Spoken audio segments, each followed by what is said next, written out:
Boa noite, irmãos. Passaram bem o dia? O que vocês acharam do meu lenço?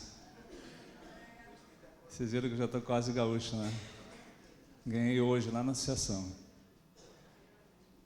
Uns amigos mandaram mensagem: onde você está? Eu falei: estou no exterior. Daí foi uma onde? Eu falei: no Rio Grande, porque o Rio Grande é outro país. Eu estava lendo ali sobre o lenço, né? Os maragatos, chimangos, e eu gosto muito da cultura gaúcha, né? Não tem no Brasil, né? Você vai em qualquer lugar no Brasil, tem o CTG. Os outros estados não tem isso, né? Então é para você ver que é diferente, né? Mas vamos lá. Passaram bem o dia? Nós estivemos na sessão, eu com o pastor ali, ontem e hoje. Tivemos ali algumas aulas, ali alguns pastores que vieram. Sempre que tem um programa assim, umas semana, várias igrejas que estão fazendo, vem pastores de fora, e geralmente nós temos uma escola de evangelismo para os pastores. E ali vieram alguns pastores. Hoje falou um pastor ali que é lá do Nordeste do Brasil lá. Eu me senti na igreja pentecostal ali, porque o homem era sapatinho de fogo mesmo. Fala assim, né, pastor? Rapaz, assim, fiquei impressionado. A animação, tudo mais. Às vezes a gente é um pouco frio nisso, né? Eles pregam alguma coisa interessante, ninguém diz um amém, né? E esse povo ali, eu estava conversando com o Pingo ali, às vezes eu estou na igreja lá, ele me perguntou: e lá, não ficam com ciúme, alguma coisa assim, quando você está lá, está falando? Eu falei: não, porque eu falo para eles que não é placa de igreja que salva. Quem salva é Jesus. Esses dias eu estava fazendo um assunto com eles ali sobre as 2.300 tardes e manhãs, e daí então eu mostrei para eles na Bíblia quando que se levantou a igreja adventista, o momento profético ali, né, do desapontamento em 1844. E daí um pastor falou assim: então quer dizer que a igreja adventista é a única igreja verdadeira? Eu falei: sim, não. Ela se levantou na hora profética e está pregando a verdade por todo mundo. E uma verdade que vocês ainda não conhecem, estão conhecendo agora. Enquanto vocês não conhecem a verdade, vocês são igrejas verdadeiras também. Mas a partir do momento que vocês conhecem a verdade e não colocam em prática na vida de vocês, vocês se tornam a igreja falsa. E daí eu perguntei: vocês querem ser a igreja verdadeira ou a igreja falsa? Eles falaram: verdadeira. Eu falei: então siga o que vocês estão aprendendo aqui. Porque se vocês não seguirem, daí vocês não estão fazendo a vontade de Deus. E nisso eu já tinha falado sobre os mandamentos, o sábado, né? E eles estão guardando o sábado. Então, tem muita gente por aí sincera que está nas igrejas, só que não conhecem, porque não estudam a palavra de Deus. E nós precisamos estudar a palavra de Deus. E como nós começamos aqui no sábado, que eu falei sobre a história do samaritano, né? Que as pessoas são assaltadas por Satanás, estão caídas à beira do caminho, e nós temos que ajudá-las, porque é a forma que Deus trabalha para tirar o egoísmo do nosso coração. Porque quando Ele tira o egoísmo do nosso coração, nós vamos conhecer, como estudamos no domingo, quem é esse Jesus que nós viemos aqui adorar, não é verdade? E ao conhecer esse Jesus, nós temos que pedir para Ele sondar o nosso coração, para tirar aquilo que nos afasta dEle. Foi o que estudamos segunda-feira. E ao pedirmos para Ele tirar isso que nos afasta dEle, né, para Ele sondar o nosso coração, como falamos ontem, nós precisamos que Ele nos encha com o seu Espírito, para nós sermos pessoas melhores. Por quê? Porque é o assunto que eu vou falar nessa noite para vocês. Abram a Bíblia de vocês no livro de Apocalipse. E eu vou usar a tela hoje um pouco aqui, para mostrar algumas coisas para vocês. E veja na tela, ali está dizendo que o nosso mundo, ele avança para um beco sem saída. Nós estamos vendo aí crises mundiais, né? Estamos vendo ali mortes. Eu, às vezes, enquanto eu leio os noticiários, né, eu fico tão impressionado, né? Eu estava lendo ontem uma jovem que foram prender um empresário lá e o caseiro do sítio, porque em 2023, essa jovem foi lá procurar um emprego, e daí teve lá, sei lá o que aconteceu, lá uma festinha lá entre eles, e ela acabou morrendo com mal súbito, assim ele disse, o empresário, e daí ele pegou e levou para o sítio dele lá e enterrou a moça. Eu estava vendo, só vi uma manchete lá, que mataram uma outra moça lá e enterraram embaixo da construção de uma casa. E eu fico olhando, né, morte sem fim, né, pessoas morrendo, sendo assassinadas, se tornando tão normal isso, né? O ser humano perdeu o valor. Nós vemos o homem se autodestruindo com as drogas, com tantas outras coisas por aí, não é verdade? E o Apocalipse, ele revela que Jesus ele vai voltar e vai colocar as coisas no seu devido lugar. E daí então tem uma pergunta: quantos verão Jesus voltar? Por quê? Porque algumas igrejas pregam por aí que, por exemplo, uma vez eu estava fazendo um funeral lá em Chapecó, e no cemitério tinha um carro lá, um Fiat Uno com adesivo atrás assim escrito assim: cuidado, em caso de arrebatamento esse carro pode ficar desgovernado. O que eles acreditam?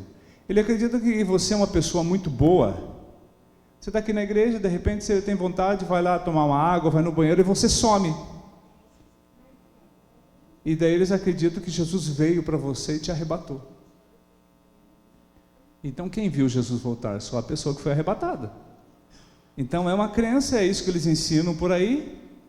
Não sei onde eles basearam isso tudo, né? Porque o verso é muito claro, nós já vamos ver um verso lá na Bíblia que não fala isso. Então a pergunta é: quantos verão Jesus voltar? E no livro do Apocalipse, no capítulo 1, no verso 7, está na tela aqui, mas você pode acompanhar na tua Bíblia. Diz assim, ó: eis que vem com as nuvens e todo olho o quê? Verá.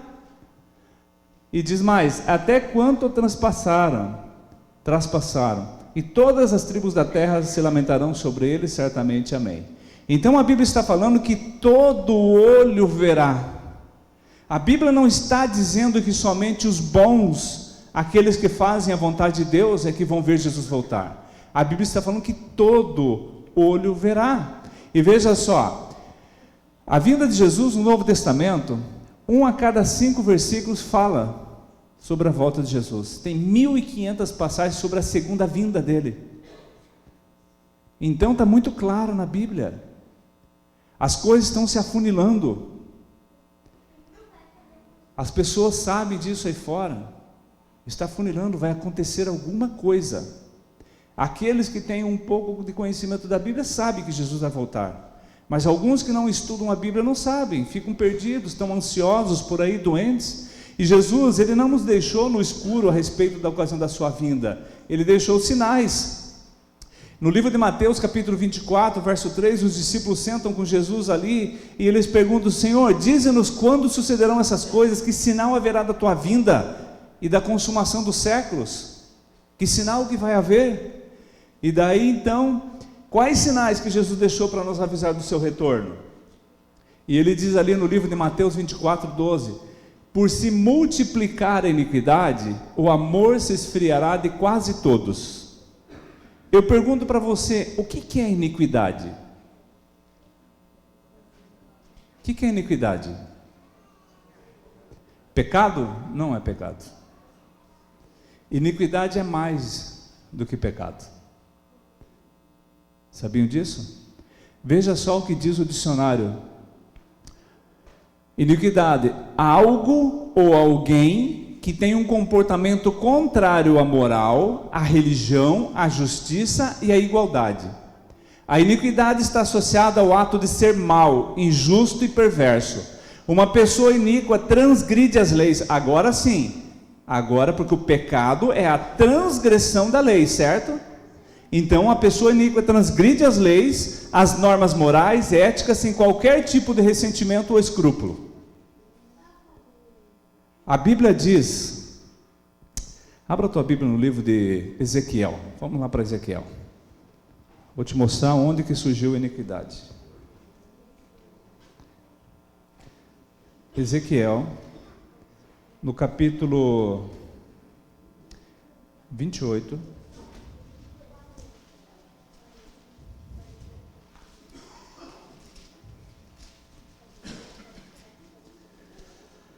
No capítulo 28 de Ezequiel, do verso 14 em diante, ali fala de um anjo que Deus criou ele perfeito. E quem era esse anjo? Lúcifer, anjo de luz. E diz assim, ó: Tu eras querubim da guarda ungido e te estabeleci, permanecias no monte santo de Deus, verso 14 eu estou lendo, e no brilho das pedras andavas. Perfeito era nos teus caminhos, foi criado perfeito, desde o dia em que foste criado. Viu? Ele era perfeito. Daí a Bíblia diz assim: até que se achou o quê? Iniquidade em ti. Então vejam, a iniquidade surge no coração desse anjo, Lúcifer, um anjo de luz. E veja que iniquidade está falando ali, ó, um comportamento contrário à moral, contrário à religião, contrário à justiça e à igualdade, contrário às coisas que Deus tinha criado. Ele se rebela no céu e vai contra aquilo que Deus colocou para os anjos, para todos os seres. E daí diz mais ali, ó: a iniquidade está associada ao ato de ser mau, injusto e perverso. Tem alguém mais mau, injusto e perverso do que Lúcifer, Satanás? Então, para você ver, ó. E daí então, nós falamos aqui, Deus nos criou perfeito, Deus nos criou para fazermos três coisas, lembra? Para amar e ser amado, para louvar e para adorar, e para vivermos eternamente. Entra o pecado nesse mundo através deste anjo, e daí nós desenvolvemos uma natureza pecaminosa. E essa natureza pecaminosa é igual ao Satanás. O caráter de Satanás é o que? Ele é egoísta, e nós nos tornamos egoístas. E daí eu sempre falo, quando você busca Deus, você tem comunhão com Deus, faz a vontade de Deus, atende a necessidade das pessoas, Deus começa a transformar essa natureza egoísta, e nós começamos a nos parecer mais com Cristo. As pessoas vão olhar para nós e vão ver Jesus em nossa vida, devido aos nossos atos, ações. Mas se eu não tenho comunhão com Deus e vivo seguindo aquilo que o mundo me oferece, eu só estou alimentando a minha natureza pecaminosa. E a minha natureza pecaminosa é igual à natureza de Satanás. Por isso que a Bíblia, Jesus falou assim que, veja só, que ia aumentar a iniquidade e ia faltar o quê? Amor. Porque as pessoas, quanto mais longe de Deus estiverem, mais parecida com Satanás vão estar. E hoje nós estamos vendo as pessoas aí com um comportamento contrário àquilo que Deus quer para nós, contrário à moral, à justiça, à igualdade, transgredindo as leis, as normas morais e ética, sem nenhum ressentimento. E com isso o que acontece? Se afastam de Deus, e ao se afastar de Deus,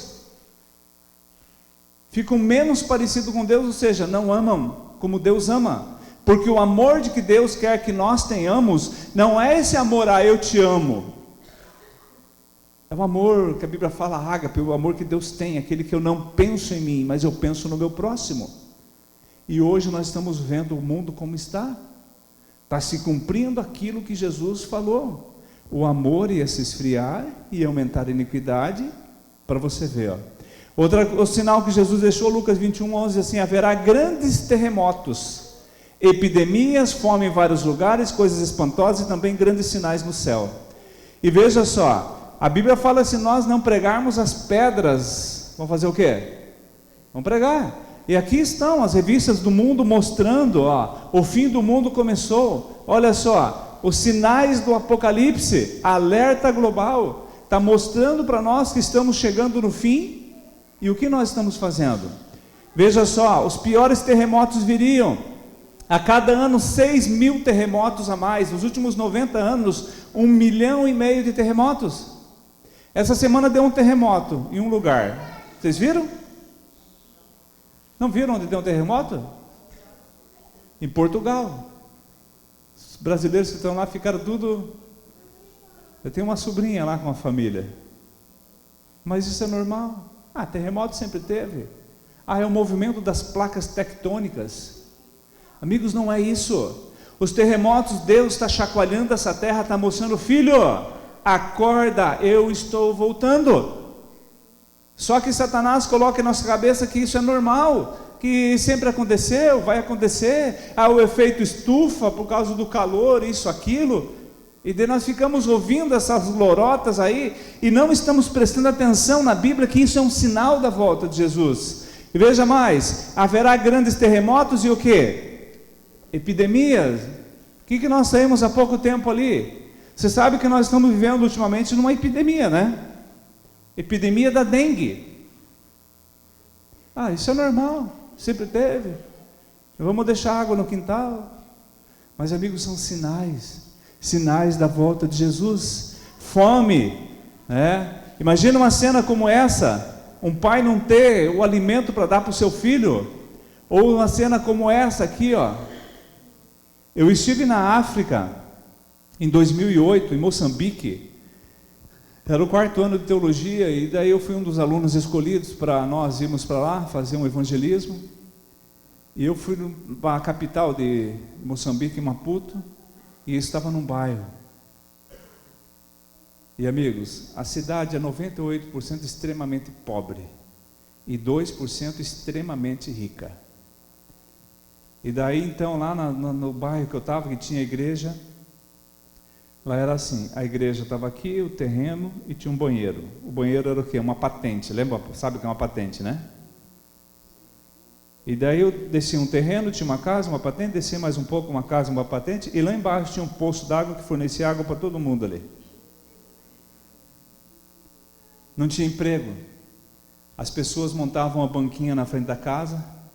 Alguns vendiam uma laranja, outro vendia ali uma banana, outro vendia ali uma mandioca, alguma coisa ali. E se conseguia vender, eles pegavam aquele dinheiro, iam lá no mercado e compravam um saco de arroz. O saco de arroz é esse arroz que é vendido em agropecuária aí para fazer comida para os animais.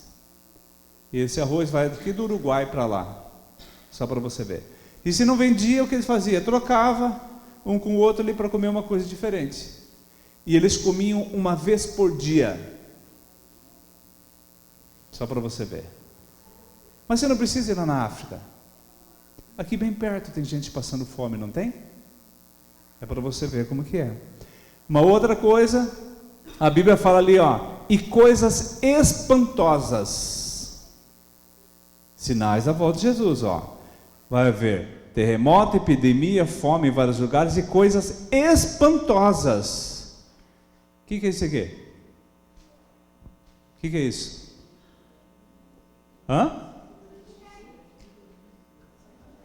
São as chuvas que teve aqui no Rio Grande do Sul. Vocês já tinham visto coisa como isso? Alguma vez aconteceu isso aqui no Rio Grande do Sul? Foi espantoso ou não? Eu estava visitando uma igreja no interior lá de São Joaquim, e daí faz divisa com o Rio Grande do Sul. E dos irmãos falaram assim: pastor, está vendo aqueles morros ali? Ali é a divisa do Rio Grande com Santa Catarina. Ele falou assim: pastor, até ali vinham as nuvens, e à noite era só raio, e tudo escuro e chuva lá, e aqui não chovia. Isso é normal? Coisas espantosas são sinais da volta de Jesus. Ele está chacoalhando esse planeta, está nos mostrando, porque nós estamos tão focados nas coisas desse mundo, no ter, que não estamos prestando atenção no que o mundo está nos mostrando, que Jesus está voltando. Porque muitos virão em meu nome dizendo: eu sou o Cristo, enganarão a muitos. Você conhece esse indivíduo aqui? Esse aqui é lá de Santa Catarina. Ele é lá da cidade de Gaspar. Viu, Pingo? Lá de Gaspar. Henrique Cristo. E sabe que ele não pega nada. Se tiver que pegar um microfone, alguma coisa, ele tem as Henriquetes que pegam para ele, atende ele. Um dia ele estava no programa, acho que do Ratinho, e daí uma pessoa fez uma pergunta para ele lá. Falou assim: mas a Bíblia fala que Jesus vem nas nuvens. E daí ele falou assim: tá, querido, e você acha que eu vim lá de Curitiba para cá como? Eu vim de avião, vim nas nuvens. Só que esse aqui, amigos, não é nada. Esse aqui é um coitado, que Deus tenha misericórdia dele e que ele se converta. Mas os que vão vir aí imitando a Jesus, vão vir com poder de curar, porque o diabo põe a doença e cura também. Vão vir com poder para fazer muitas coisas que vão enganar a muitos. Jesus é que disse isso. E veja no capítulo 5 do livro de Tiago, diz assim que o acúmulo de grandes riquezas e lutas trabalhistas, vossas riquezas estão corruptas, tesouros acumulassem nos últimos dias, eis que o salário dos trabalhadores ceifaram o vosso campo, que por vós foi retido com fraude, está clamando, e os clamores dos ceifeiros penetraram até os ouvidos do Senhor dos Exércitos. Olhe o noticiário, esse mês, quantas pessoas aqui no Brasil se tornaram bilionárias? Só esse mês, 5 pessoas, para você ver, ó. Acúmulo de riquezas. Tem um grupo de bilionários lá de Santa Catarina, que são da VEG. Esse mês agora, foi depositado na continha deles lá, um lucrinho de 10 bilhões, e a Bíblia está falando, acúmulo de riquezas, são sinais. O homem mais rico do Brasil, se eu não estou enganado, mora na Tailândia ou Singapura, ele tem 150 bilhões de reais, viu só? E eu brincando aqui, né, preciso arrumar um dinheirinho para comprar uma moto, né? E o indivíduo tosse, sai dinheiro. Mas é sinal da volta de Jesus. E daí muitos ficam doidos, porque querem ter dinheiro. Daí tem dinheiro. E daí eu acho engraçado, né? As pessoas acham que a solução é o dinheiro. Vai para a Bíblia em Timóteo. E daí acham que a solução é o dinheiro. Daí tem dinheiro. E daí para ser feliz precisa usar bebida e drogas para ficar feliz. E daí você vê no noticiário lá, um bilionário lá cometeu suicídio. Por quê? Porque tentou preencher o vazio com as coisas que o mundo oferece, com dinheiro, mas não preencheu. E é um sinal da volta de Jesus. Veja aqui, ó. Vamos ler esse texto aqui, abra a tua Bíblia lá, 2 Timóteo capítulo 3. Esse texto aqui para mim é um dos principais da Bíblia, mostrando como nós estamos no fim dos tempos. 2 Timóteo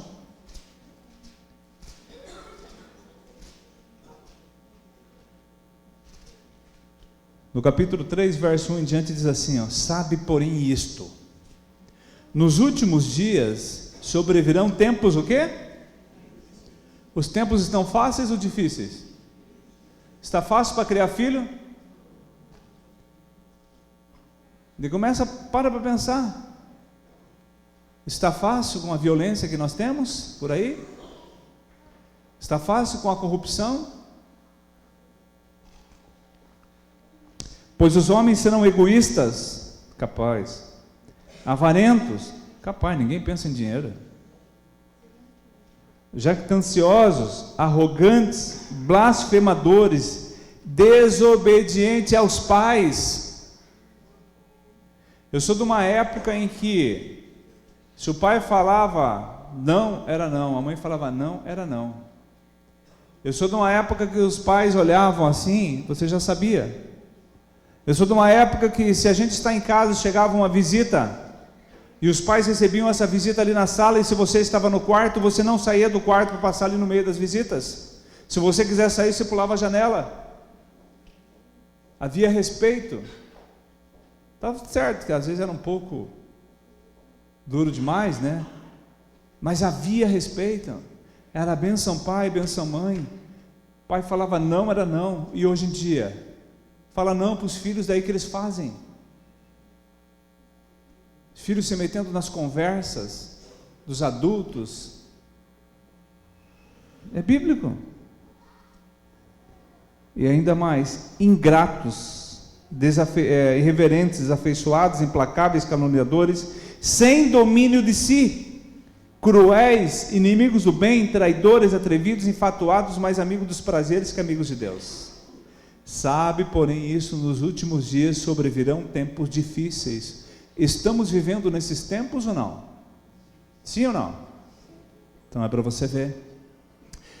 Logo em seguida a tribulação, Mateus fala, daqueles dias o sol escurecerá, a lua não dará sua claridade, as estrelas cairão do firmamento, os poderes do céu serão abalados.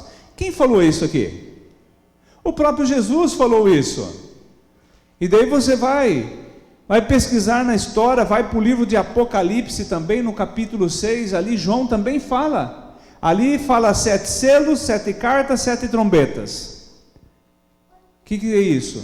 7 períodos que a igreja passaria desde a ascensão de Jesus até o seu retorno.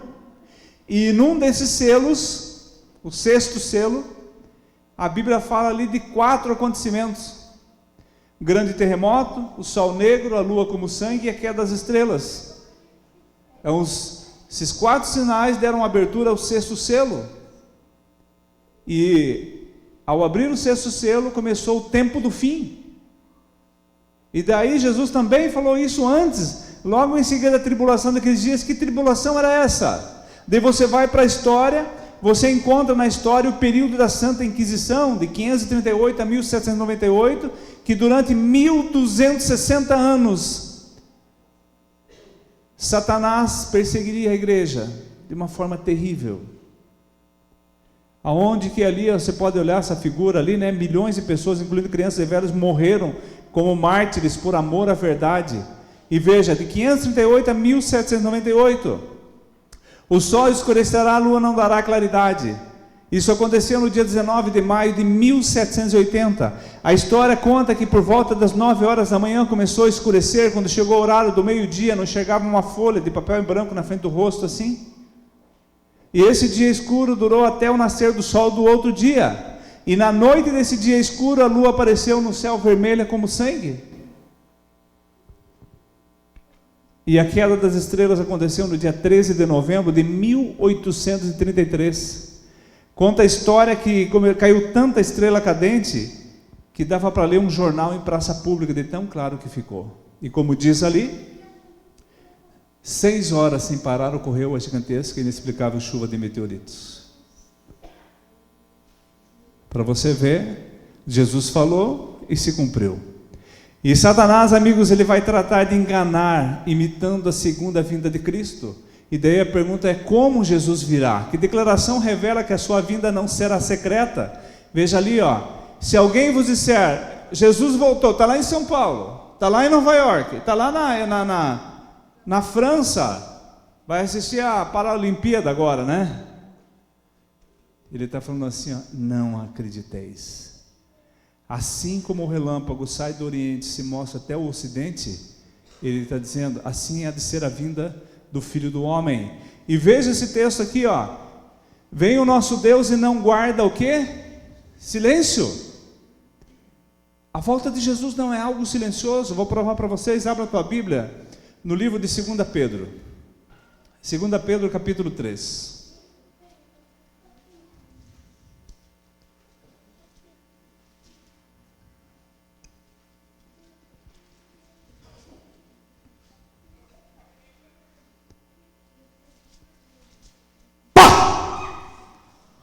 Que foi? Viu só?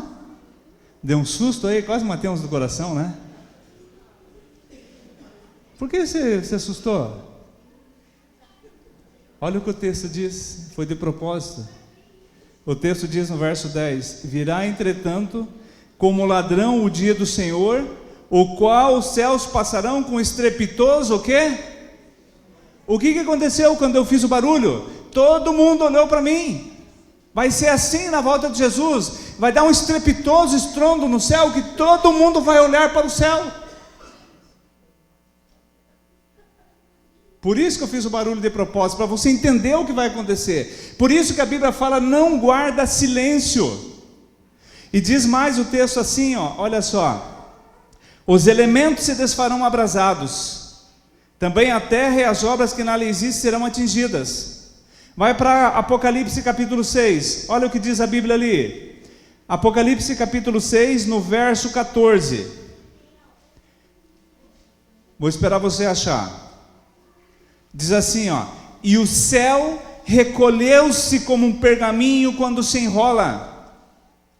Ou seja, quando Jesus voltar, o céu se enrola como um pergaminho. Por isso que fala, os elementos se desfarão abrasados, quer dizer assim, ó, o céu vai se enrolar, a lua, o sol vão ficar de lado, que Jesus vai passar. E daí, tem um outro texto, vai lá para Apocalipse 16. Apocalipse 16, no verso 18, diz assim, ó: e sobrevieram relâmpagos, vozes, trovões, e ocorreu um grande terremoto, como nunca houve igual desde que há gente sobre a terra. Tal foi o terremoto forte e grande. Ou seja, a volta de Jesus não é algo simples que vai acontecer. Vai ser algo que vai chamar a atenção das pessoas, porque ele não guarda silêncio. Vai dar um estrepitoso estrondo, o céu vai se recolher como um pergaminho, a lua, o sol vão ficar de lado. Vai dar um terremoto nesse planeta aqui, como nunca houve. Então a volta de Jesus não é algo simples, algo comum. Vai ser algo extraordinário. E veja aqui, ó, algumas perguntas. Como Jesus virá? Virá de forma pessoal? Jesus estava ascendendo ao céu, os apóstolos, os discípulos estavam olhando ali, e daí 2 anjos param do lado deles ali e falam: varões galileus, por que vocês estão olhando para as alturas? Esse Jesus que dentre vós foi assunto ao céu, virá do modo como viste, o quê? Quando Jesus esteve aqui, os apóstolos ali, 40 dias depois da ressurreição, Jesus comeu com eles ou não? Sim. Jesus aparece para os discípulos, e daí Tomé não estava ali, e de repente Jesus some. Tomé chega e ele fala assim: o Senhor esteve conosco. E daí Tomé fala: não acredito. Eu só acredito se colocar a mão nas marcas dele, do lado dele, daí eu acredito. E daí a Bíblia, 8 dias depois, fala assim que Jesus apareceu de novo aos discípulos, e Tomé estava ali. E daí Jesus já falou de cara: Tomé, toca aqui, ó, veja aqui a minha mão, toca aqui no meu lado, agora você acredita? Bem-aventurado aquele que não viu, mas crê. Ou seja, Jesus tinha forma corpórea, ele era real, visível, só para você ver, ó. E da forma como ele foi, ele vai voltar a esse mundo. E quem vai acompanhar Jesus? Os seus o quê? Anjos. Os anjos vão acompanhar Jesus. E o que farão os ímpios por ocasião da volta de Jesus? Olha o que a Bíblia fala aqui, ó. Eles disseram aos montes e aos rochedos: cai sobre nós, escondei-nos da face daquele que se assenta no trono da ira do Cordeiro. Vão pedir para as montanhas, rochas cair sobre eles, porque eles não vão suportar. E tem um texto que diz assim, ó: então o Senhor, de fato revelado o iníquo, a quem o Senhor Jesus matará com o sopro da sua boca e destruirá pela manifestação da sua vinda.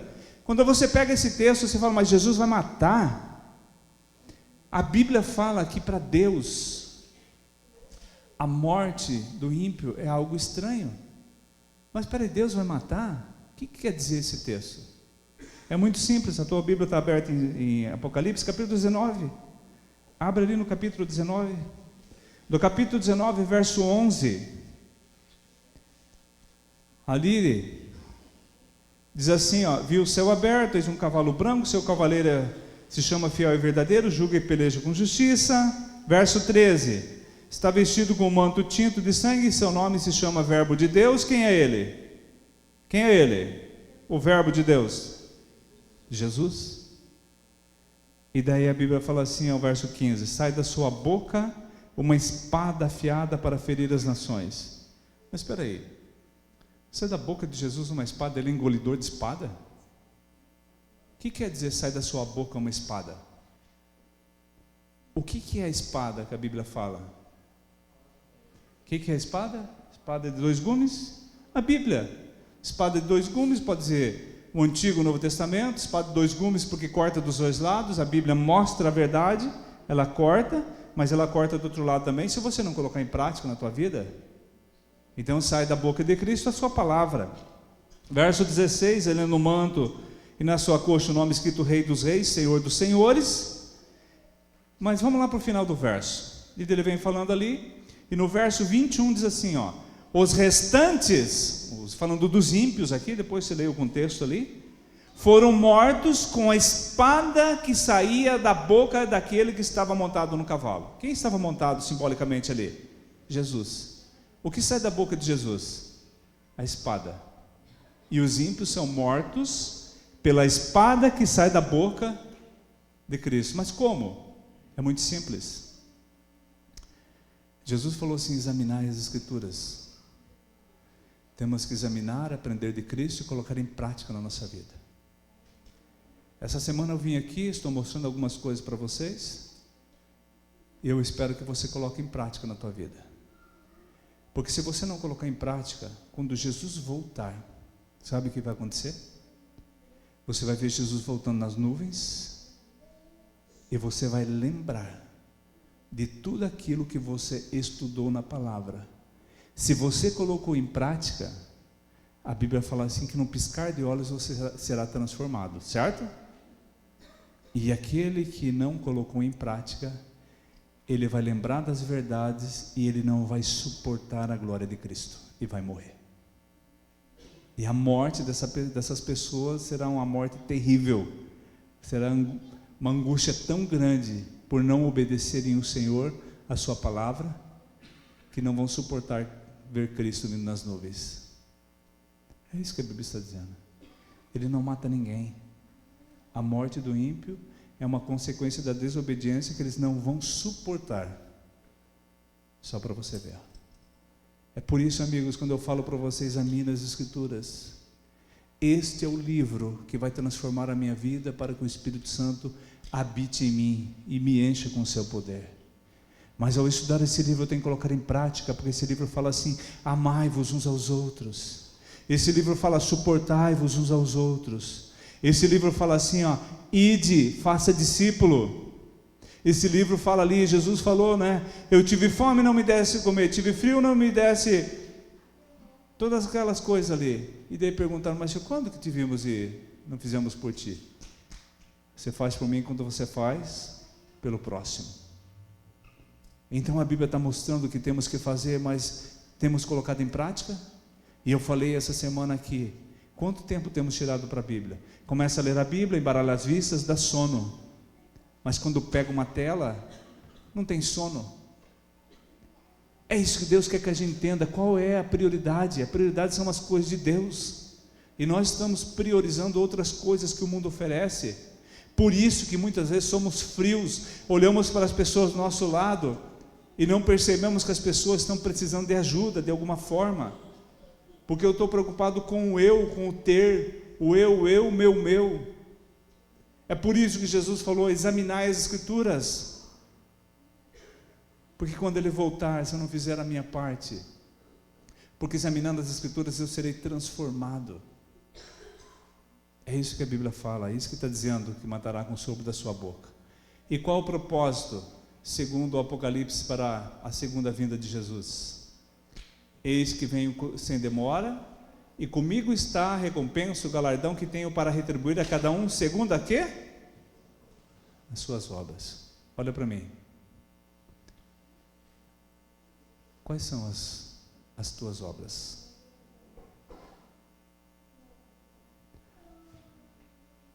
Nós somos salvos pela graça, justificados pela fé. As obras não salvam, mas as obras são uma consequência da minha obediência a Deus. E que obras você tem feito? Quais são as tuas obras? Ele vai vir para retribuir a cada um segundo as suas obras. E qual a retribuição que você vai receber de Cristo? Vai ser um vinde bendito do meu Pai? Qual será? E os mortos em Cristo? E o que ocorrerá com eles em relação com os cristãos vivos? E daí a Bíblia diz assim: porquanto o Senhor mesmo dado a sua palavra de ordem, ouvida a voz do arcanjo, ressoada a trombeta de Deus, descerá dos céus, a volta de Jesus, E os mortos em Cristo vão fazer o quê? Ressuscitarão.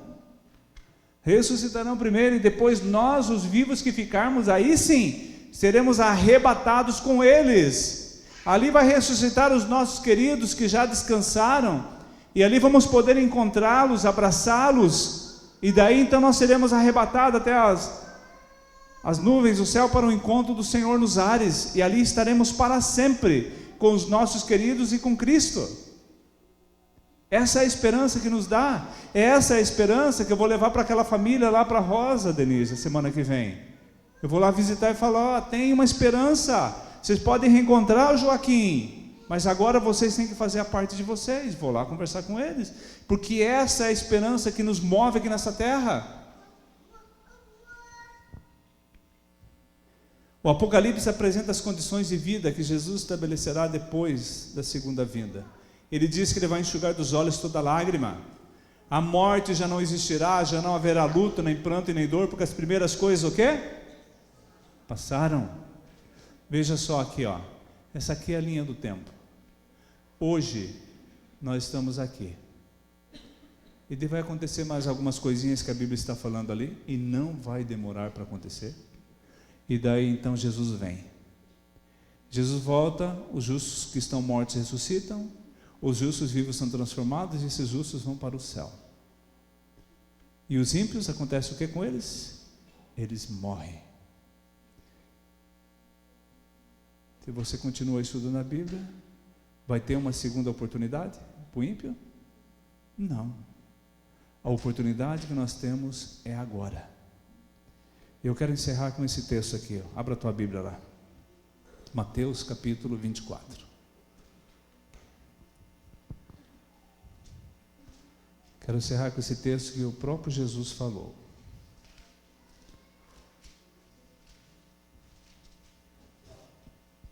(24, 29). O quarteto pode vir aqui para cantar, né? Diz assim, ó: logo em seguida a tribulação daqueles dias, o sol escurecerá, a lua não dará sua claridade, as estrelas cairão do firmamento e os poderes do céu serão abalados. Já vimos isso ali. Mas Jesus, ele continua. Depois dessas coisas, ele fala assim: então aparecerá no céu o sinal do Filho do Homem, e todos os povos da terra se lamentarão e verão o Filho do Homem vindo sobre as nuvens do céu com poder e muita glória. Veja que a Bíblia está falando que vai haver o quê? Tribulação, sol escuro, a lua como sangue e a queda das estrelas. E depois disso Jesus fala assim: então aparecerá no céu o sinal do Filho do Homem. Mas pegando esses dois versos aqui, eu pergunto para você nessa noite: em que momento aqui nós estamos desses versos aqui? Que momento nós estamos da história? Sabe que momento que nós estamos vivendo? Se esse púlpito aqui fosse a linha do tempo, nós estamos vivendo aqui, ó. Aqui tem púlpito? Não, estamos vivendo aqui, ó, no fim do fim. E nesses versos aqui, sabe que momento que nós estamos vivendo? Nós estamos vivendo no momento do então. Jesus falou assim: e então aparecerá no céu o sinal do Filho do Homem. E essa palavra então, ela é uma palavra muito grande, porque Jesus está perguntando para você: e então, filho, você entendeu que eu estou voltando? E então, filho, você está preparado? E então, o que você vai fazer? Vai continuar a mesma vida ou vai fazer a minha vontade? E Jesus está perguntando para você que está estudando a Bíblia, que ainda não é batizado, que você sabe que o batismo é um requisito de salvação, vai perguntar: e então, filho, até quando que você vai ficar sem se batizar? Morrer para a velha vida de pecado, receber o perdão e nascer para uma nova vida, para eu te usar. E então? E então? Ele começa a perguntar para nós: e então? E aí? Eu posso ir? E então? Até quando que você vai ficar alisando as coisas desse mundo. E então, até quando você vai ficar com o foco do ter, quando você deveria ser igual a Jesus? É o que Deus está falando para nós. Nós estamos vivendo no momento do então. Deus está perguntando para nós: e então, já posso ir? E então, quantos Josemar tem que vir aqui pregar aqui e falar que a coisa está no fim? É Deus falando para nós. Então, por isso que eu falei, nós não podemos vir para a igreja e a nossa vida continuar do mesmo jeito. Jesus está batendo as portas desse mundo aí. Ele só está esperando a nossa decisão, está esperando nós fazermos aquilo que Ele está pedindo, porque daí nós seremos transformados. Eu falei outro dia, eu atendo a necessidade das pessoas, Deus tira de mim o egoísmo. E eu vou atender a necessidade das pessoas, eu não vou atender a necessidade das pessoas barganhando com elas. Eu te ajudo, mas você tem que estudar a Bíblia. Eu te ajudo, você tem que ir para a minha igreja. Não, Deus não quer isso. Eu tenho que ajudar o ser humano pensando no ser humano, que Jesus morreu por ele, ele precisa de ajuda.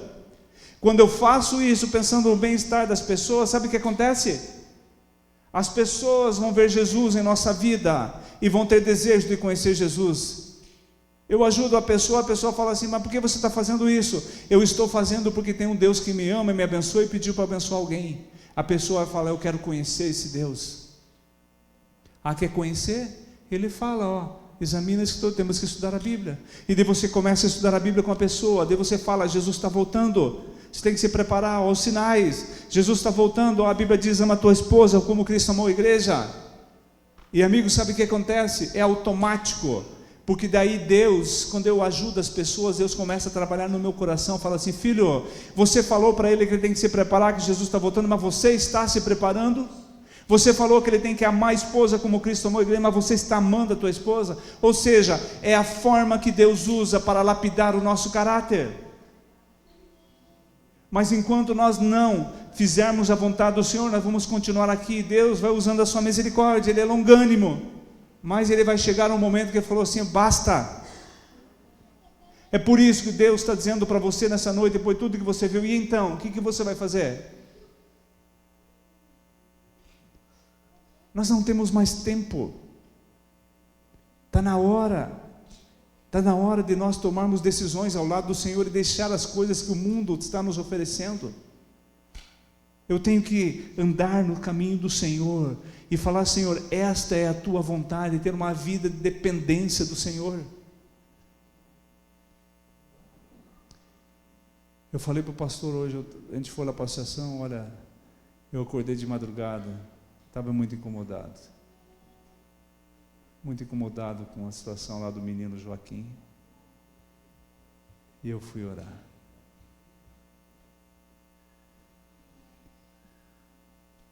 Precisamos mais. Pessoas estão morrendo e nós podemos fazer tantas coisas, cada um de nós, e Deus está falando para você e para mim: então, o que você vai fazer? O quarteto vai cantar uma música. E eu pergunto: então, qual vai ser a tua resposta para o Senhor? Se você entendeu a lição nessa noite, eu quero convidar você a falar para aquele: Senhor, compreendi o recado. Eu quero ser um instrumento nas tuas mãos e eu quero estar preparado para quando Jesus voltar. Eu quero tomar decisões corretas, fazer a tua vontade. Se a vontade tua é que eu me batize, vou me batizar. Se a tua vontade é que eu seja um missionário em algum lugar, eu vou ser. Senhor, eu quero estar pronto para aquele dia não ser achado em falta. Então, se essa for a tua vontade, enquanto o quarteto canta, fique em pé. Mas não fique em pé porque um ficou, outro levantou lá e você não vai levantar. Não. Eu quero que você levante a atitude de oração, entregando teu coração ao Senhor, se você quiser.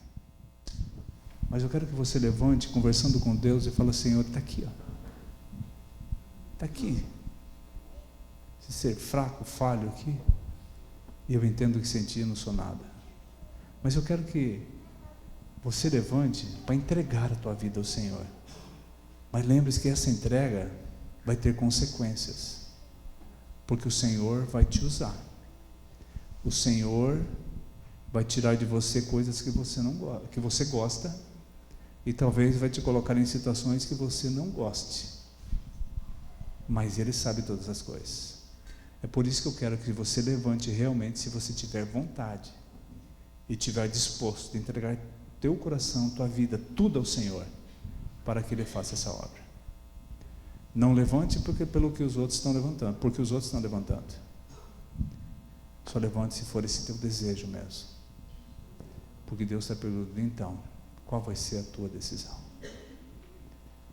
Feche teus olhos, escute o quarteto cantar, e se for esse teu desejo, levante, porque eu vou te entregar nas mãos do Senhor mais uma vez.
É isso mesmo?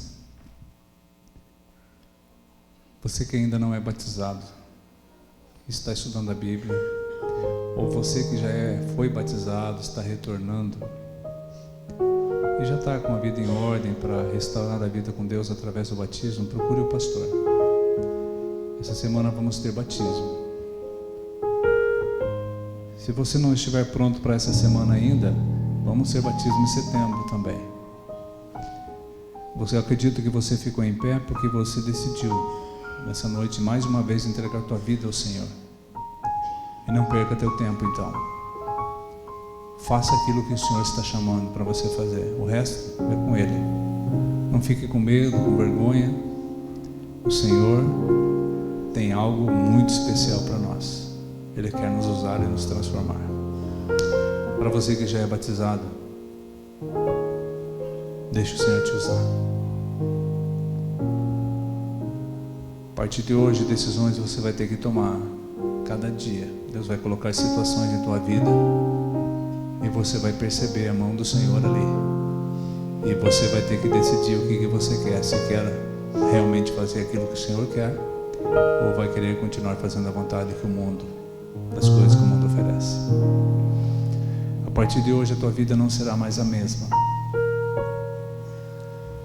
porque você ficou em pé pelo convite que eu fiz, e Deus, Ele vai agir. Feche teus olhos, nós vamos orar. Senhor Deus, e então? Tua palavra disse para nós, e então, o que nós vamos fazer? Aqui está o teu povo, Senhor, que ouviu que está muito próximo à volta de Jesus. E eles entenderam, Pai, que não dá mais para continuar do jeito que estava.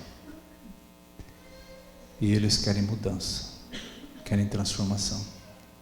Tem pessoas aqui que precisam ser batizadas e estão em pé, porque querem entregar a vida a Ti. Tem pessoas que precisam renovar a vida contigo através do batismo, porque se afastaram. E tem o Teu povo que já é batizado, que está em pé, Pai. E eles querem mudança de vida, transformação, e querem ser instrumento nas Tuas mãos. E agora eu pergunto para Ti, Senhor, e então, o que Tu vai fazer? Como Teu servo, eu acredito, Pai, que Tu vai agir. Como Teu servo, Pai, eu acredito que Tu vai fazer milagres na vida dessas pessoas aqui. Eu acredito também, Pai, que com essas transformações que vão haver, as pessoas vão olhar para esses Teus filhos aqui, vão ver Jesus na vida deles e vão ter o desejo de Te conhecer melhor. Então, Pai, toma em Teus braços cada um deles aqui. Tu conhece a necessidade de cada um. Tu conhece, Pai, como Satanás tem tirado a nossa paz. Se tiver pessoas aqui com problemas conjugais, Pai, estenda a Tua mão poderosa. Resolve o problema deles, Pai, para que eles tenham paz. Se tiver problemas familiares, resolve também. Se tiver alguém aqui com problemas financeiros, que não está tendo paz com essa situação, Pai, Tu és o Deus Todo-Poderoso, dono da prata e do ouro, resolve. Tu sabes o melhor método para resolver. Então toma esses Teus filhos também. E se tiver pessoas aqui com problemas de saúde, que às vezes já estão quase sem esperança, toma eles em Teus braços também, porque Tu és o médico dos médicos. Pai, Tu conheces o coração de cada um desses Teus filhos aqui. Eles estão em pé. Tu está lendo agora o pensamento deles. Toma-os em Teus braços. Atende as ansiedades do coração e usa-os, Pai, para que outros Te conheçam. E ao usar essas pessoas aqui, Pai, cada um deles e a mim também, seremos transformados à Tua semelhança. Nós viemos à Tua casa porque Tu nos trouxe, porque nós temos a esperança de que Tu vai nos transformar e vai nos salvar. Quero pedir ainda, Pai, por nossos familiares, os familiares de cada um que está aqui, aonde eles estiverem, Pai, toque no coração deles para que Te busquem, para que façam a Tua vontade e se preparem para o céu, porque nós queremos estar contigo, queremos a vida eterna, mas queremos que os nossos queridos estejam conosco também. enquanto nós tivermos, Pai, contato com as pessoas que não são nossos familiares, que nós possamos ajudá-las, possamos encaminhá-las. Envia, Pai, também um servo Teu, aonde estiver os nossos familiares que estão longe, e ajude os nossos queridos também, Pai, para que andem nos Teus caminhos. Atenda a nossa oração, perdoe os nossos pecados, e toma esse Teu povo em Teus braços, e a mim também. São bênçãos que nós Te pedimos e agradecemos em nome de Jesus, amém. Que Deus abençoe a todos, tenhamos uma ótima noite, e um ótimo dia amanhã, e nos vemos amanhã à noite. Eu vou estar na porta para te cumprimentar.